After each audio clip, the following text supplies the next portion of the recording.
Hey guys, this is Justice for All podcast, part two of the transgender and the Me Too movement episode, with your hosts Randall and Gage. Just see part one. I just had a little bit of an example of, again my point of view. So now Gage will rebuttal, and then we will give the, alternative point of view and kind of discussion from that point of view, and go on to the Me Too movement. All right, Gage. So, is there anything else you want to say as far as like your personal feelings on this? Well, and I agree with everything that you said with that example as well. I mean, me and you see eye to eye on this issue, and um, I just don't agree with it. If it's going to affect like if it's 0.1% of the population trying to change the way 99.9% of the population lives to accommodate them, by changing bathrooms, by having us pay for their surgeries in the military, and all that kind of stuff. I think it's wrong. I don't think us as a society should be expected to do that. And we're not sitting there catering to anybody else. People don't get, free insulin because they have diabetes or, something like that. And, you shouldn't be getting a free, transgender surgery in the military that the taxpayers are paying for. And, also on the military, they're calling, the left likes to call Trump, transphobic and bigoted, or, all the names in the book, basically. But if you look at the military and their hiring standards, they're very selective on who gets in.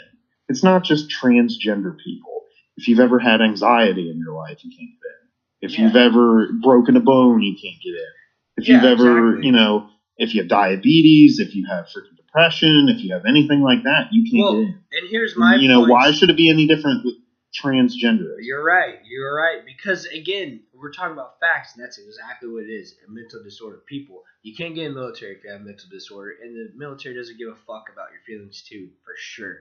Um, Yeah. and again, to your We point, need, we need the best of the best. yeah. And And here's we can't again have to your people point. that are, conflicted on, If if you're transgender, and first of all, if it offends you, why do you want to go in the military? Second of all, if you really want to be in the military, just lie. Say you're a male or female, and they won't ask you any more questions. You can be in the military. Well, I mean, it's just like the don't tell policy. It's just like whenever that was the thing, gay people could still get into exactly. the military. Like if you really want to save our country that way, just lie. It's really that easy. I'm sorry to say that, but like they're not going to investigate that. Yeah. Okay, so let's go to the other point of view. So Gage, why should we be sympathetic to trans people? Like as far as like, or why, how would our counter viewpoint, what would be ideal for the trans people in that world? Like what should we do? Well, I mean, one point that I get is that they're saying that there are more masculine men, there are more feminine men, there are more masculine women, there are more feminine women. There's really macho men, there's really girly men. But at the end of the day, we're still either a man or a woman, and I don't believe even if you have more testosterone as a guy or more estrogen as a girl, or vice versa. At the end of the day, you're still a guy or a girl, and and I see the point that they make on that, but I don't think that requires you to change the whole entire system and make new gender pronouns for if you're a more feminine guy, for example, or a more masculine woman. It's not a different gender, it's the same gender. You're just you. Exactly. And like, uh, okay, I would also say I think as a society we need to think more progressively. Um, some of our ideals are based on religion and things. It seems like today we are more of a society for information, for like caring more about your neighbor, try to be more understanding. We need to. I think we need to really embrace people's differences more, instead of having this like signaling as in, we shouldn't like abandon people for who they are, or even if people are maybe being confused or whatever. We need to really be sensitive to people's feelings, and I think if we move toward this way, it will make us more accepting and happy as a society. I think that we could, if we accepted these people more, we would create more diversity as well in our communities. And I think that if we shine a light on these things, and like I said, just really, you know, um, become welcoming of this movement, I think we will definitely be moving in the right direction in this country. I think that we should. I don't know. As far as like laws and stuff, maybe what should our legislators do? Okay, let's invest more into why do trans people think the way they do. Maybe see what kind of pronouns are acceptable. Maybe we can universally make people more welcoming, without compromising everything. Somewhere in the middle.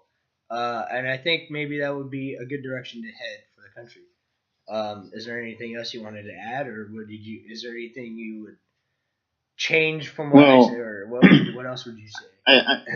I think part of the problem is that, progressives now, they claim that they want all this stuff. They claim that, they want acceptance and everything else, especially the people in Washington.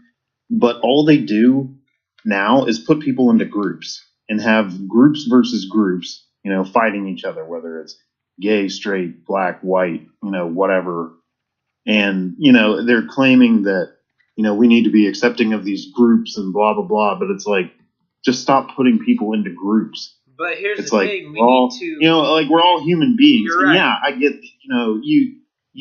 you associate with similar people, but whenever you're putting, it's basically like class warfare. It's like, you're sitting there, like you look at the news, CNN is like, oh, white Christian males are the problem in America. And then you look at Fox News and then it's like, oh, black gay women are the problem, or something, stuff like that.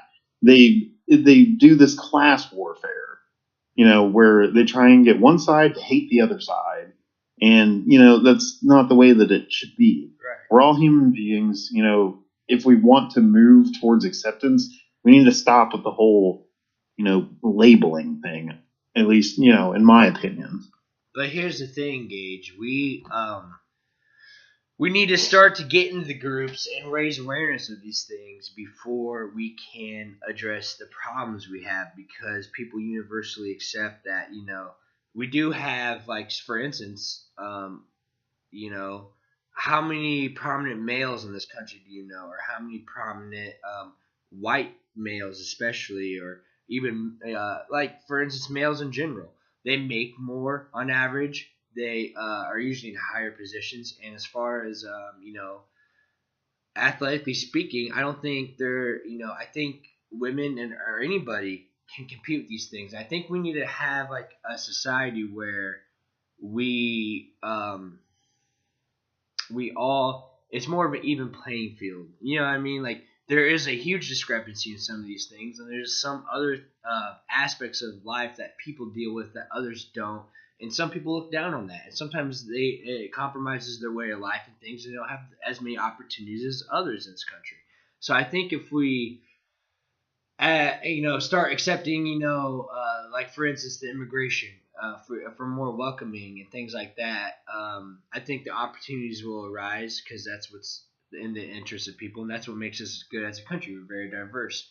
And with the trans people as well, we're just trying to make people unified. And I think these groups that you're mentioning, they're just like little individuals that have inequality or feel like they've been wronged in this country. And really, there's a point, like, we do all need to come together. But to start that, we need to raise awareness. And that's simply where we're at in the country. You know what I mean? Yeah, well, my rebuttal to that would be, one, if you look at the income of the people in this country, Asians actually make the most. It's not white people. So there's no, racism in that perspective because white people don't make the most. Well, and maybe we should address that too. And why are they?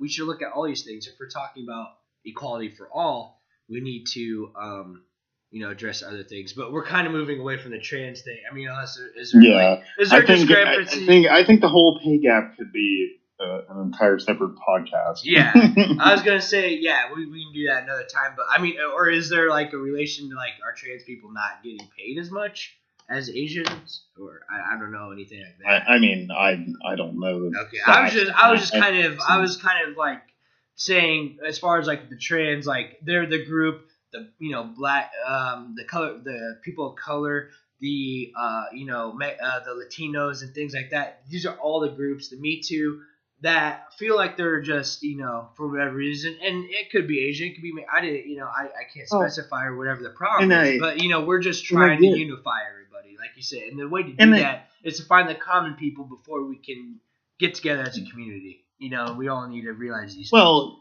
and I get the point of making groups, like the Me Too movement, like who do you raise sit awareness, with that and the LGBT. I get. Yeah. Like who do you sit with at lunch? It's a voice that's not heard. You're sit with the jocks, that hasn't been heard. Yeah. But you look at the way it's portrayed in the media and through politicians in Washington. They use it to their advantage. They use it to get votes. Like they don't care. The Democrats don't care about people in the inner city. They don't care about minorities and stuff like that. They only do it to get votes. The politicians. And the same with Republicans. They don't care about, people in the South or, like politicians don't care about people. They care about getting votes. You look at cities like Detroit and Chicago and stuff like that, where you've had the same party in power for decades. And they'll sit there and say, oh, the other candidate is racist, vote for me. And they'll overwhelmingly vote for them, and then nothing will get done. And then 4 years later, the guy will come back and be like, "Oh, this guy's a racist. Vote for me." And then they'll vote for him again, and and then nothing happens. He makes himself rich, and he didn't fuck up. He didn't fuck up bad, so he will get reelected. Yeah. But I agree. I agree. I was just we were presenting the other side. We're trying to for both sides on this. Again, I agree with you totally. And these are the problems. Again, it's a system that's really fucked. And we need to realize that and fix that before any of these other things. Anything else, let's base on facts. That's all I'm saying. But I think we should, is there any other final thoughts you want from either side about the trans movement before we move on to Me Too? I think we've covered pretty much everything that I can think of. Yeah, I don't know. I think I pretty much covered a lot of it from the other side too. Maybe one more thing. As far as the military, because we were mentioning that. From the other side, I would say the military should just be accepting of everybody. I think they should pay because they're taxpayers. If you can pay, if you give your life for the country and fight for this country, why wouldn't that just be a benefit as well? And the other thing is, why wouldn't the military want anybody? Who cares? As long as it's not like someone, maybe. I really don't think trans is a mental illness. I think it's more of a choice or anything like that. And I would, I want to see more of the social science on that before any other conclusions. But I think that's a different kind of mental illness. I don't think you can compare trans mental illness, even if it was, to any other kind of like mental illness that would like affect you, maybe on the battlefield or anything like that. And I think even I'll take it a step further, maybe go through like an explicit rigorous test, which I believe any branch of military does anyway. So if you can clear that, I think you'd be good to go. Why not? To that point, I would say that I wouldn't care if, they already had their surgery done and they are what they want to be and they're happy and, they can pass every other test that everybody else has to pass, then fine. I wouldn't have a problem with that. My problem is paying for somebody else's, surgery because, their personal choice. Like, yeah. I don't think I should have to pay for that. Exactly. And like we were saying before, I think the military does have harsh standards against mental illness of any kind, and that is recognized as mental illness still, factually speaking. And that is why I think we have these problems. So again, which you look at it and it can be changed because being gay used to be considered a mental illness as well, and they changed that.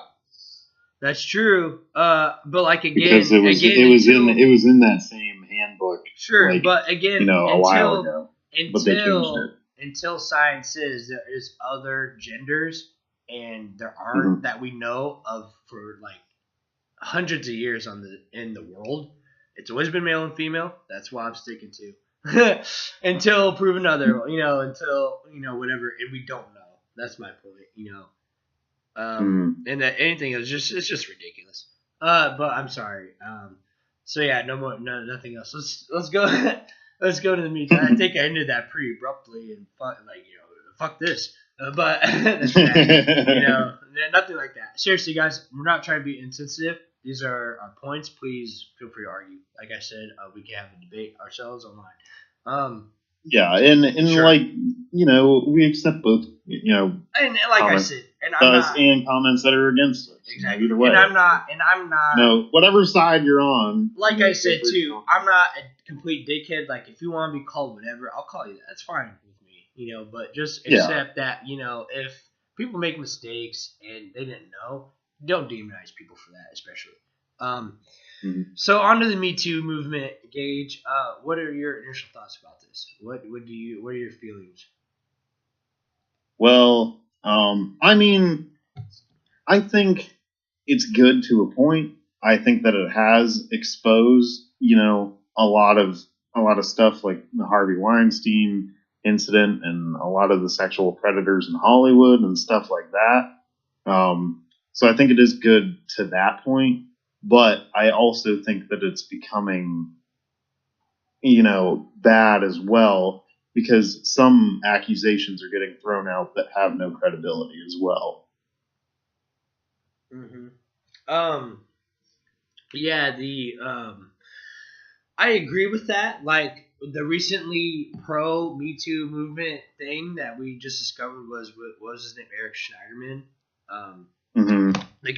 One of the guys investigating Trump on some of the things, and he was the New York City district attorney, and he it was said that he also has had problems with women, kind of like how Harvey Weinstein kind of esque, but I heard I've also read that he was very aggressive with women too, and you know how when someone's really guilty is when within 24 hours of the speculation coming out, they resign, and that's exactly what this guy did. If he didn't do it, he would have just fought it out.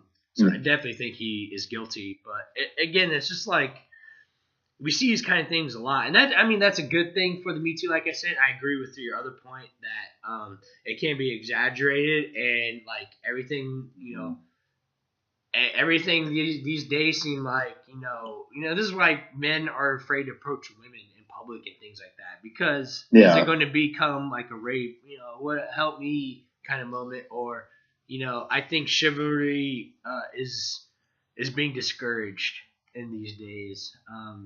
So I don't know. Yeah, well, it is, and you don't know what you can say anymore. You could be joking with someone, and you both take it as a joke, and then later on they come back and be like, oh, well, he sexually harassed me or something like that.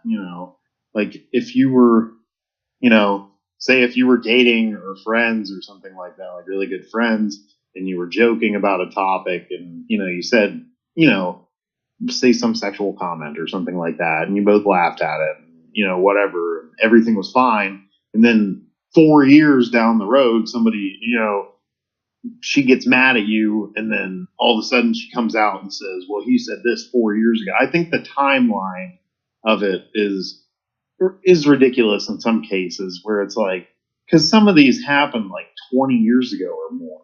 And it's I think, they're exaggerating it sometimes. I think that, you know, especially say whenever an athlete wins the Super Bowl or something like that, a lot of times you see accusations come out then. Oh, yeah. And it's like, why did they not come out before that? Or, you know, like in Donald Trump's case, you know, the women that came out against him, even though now we know that they were paid, you know, they were paid 200 grand, I think it was, to come out against him during the election. They were claiming things that happened like 15 years ago. Like, And it's just the same with like Stormy Daniels and stuff like that. It's like politically motivated. exactly. It's nothing like this is sexual predator. Ew. It's like this is a mutual agreement, and Donald Trump's a slime ball, but he didn't do anything illegal. You know, like Yeah, Donald well, Trump yeah, might be bad that's with the thing. women, but everybody knew Donald Trump was shitty with women. We didn't elect him for that kind of character. We hired him because he's not like the rest. He's like, fuck this system. It's broken. Let's fix this place. That's why we elected Donald Trump. But anyway, this is the end of part 2. We're going to come back with the transgender and the Me Too movement, part 3, guys. Thank you very much.